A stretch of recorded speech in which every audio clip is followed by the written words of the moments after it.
परावर्तन का पहला नियम।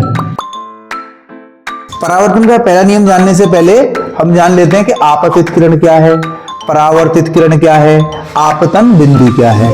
तो वो आपतित किरण है, ये है ना, और जिस बिंदु पे ये गिर रही है वो आपतन बिंदु है।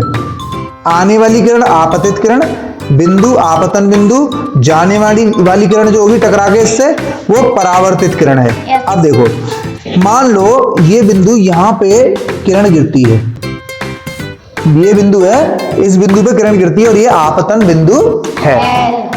तो आपतित किरण जान गए, आपतन बिंदु जान गए, परावर्तित किरण जान गए। एक चीज तुम्हें जानना जरूरी और है, वो क्या है कि अविलंब क्या होता है। अविलंब एक काल्पनिक रेखा है जिसको हम मानते हैं कि वो कहां से जाती है, वो जाती है आपतन बिंदु से ही जाएगी, लेकिन वो आपतन बिंदु पे क्या होगी, 90 अंश का कोण बनाएगी। किस पे? अविलंब जो होता है वो हमेशा परावर्तक तल जो भी है आपका सरफेस जो है, उस सरफेस पे 90 अंश का कोण बनाती है। यानी अगर ये आपतन बिंदु है तो अविलंब कैसा होगा, ऐसा।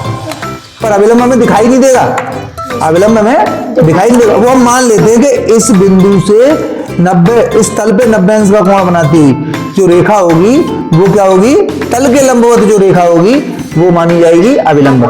पहला नियम क्या कहता है, ध्यान से देखो, ये किरण इस पे आपतन बिंदु पे गिर रही है, इस पर जो लंबवत रेखा होगी वो होगी अविलंब। ठीक है, इस बिंदु से जाने वाली और तल के लंबवत जो रेखा होगी वो अविलंब होगी।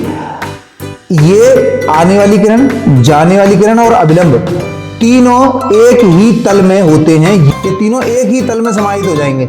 आपतित किरण, परावर्तित किरण और आपतन बिंदु पर अविलंब तीनों एक ही तल में होते हैं। ये क्या है, परावर्तन का प्रथम नियम।